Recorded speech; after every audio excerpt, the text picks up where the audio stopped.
Bien moi je dirais que c'est ma 5e participation et toujours autant d'émotions.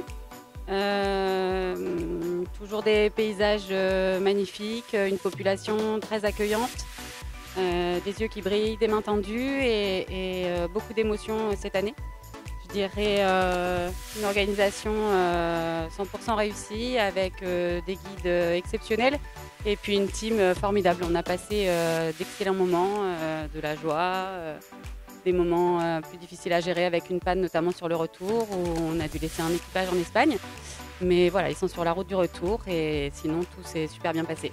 Ouais, donc pour ma part, 3e organisation, donc comme l'a dit Nat, ouais, au top, hein, un accueil encore très très chaleureux de la part de nos amis marocains, avec une distribution massive, plus de 2 tonnes de matériel, donc c'est exceptionnel, des mains tendues, des yeux qui brillent, enfin voilà, un accueil mais alors très très chaleureux.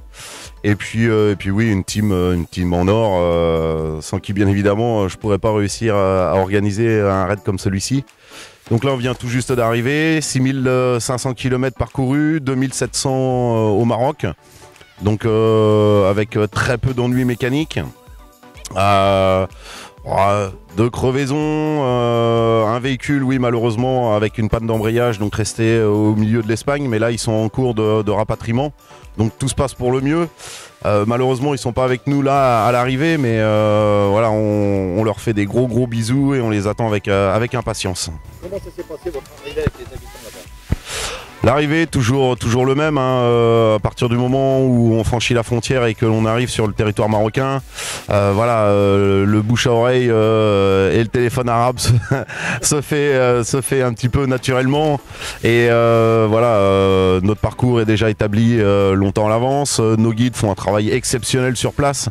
Donc avec tout ça mélangé, ça donne une très très bonne organisation et un très très bon accueil de la part de nos amis marocains. Un mot sur les guides marocains?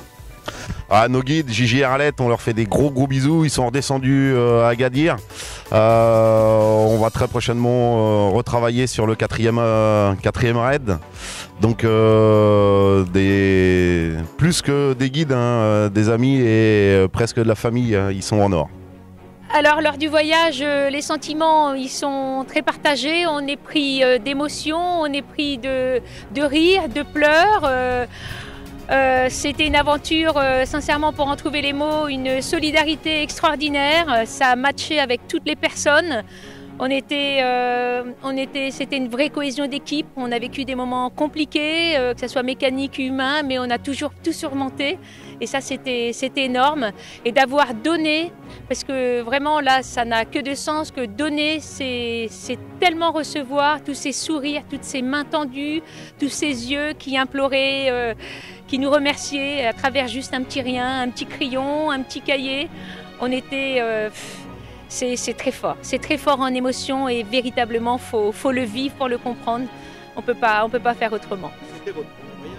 C'était mon premier voyage, en tout cas motorisé, puisque j'avais l'occasion de le faire autrement en courant au Sénégal. Mais là, c'était un moment encore plus fort que ce que j'avais connu.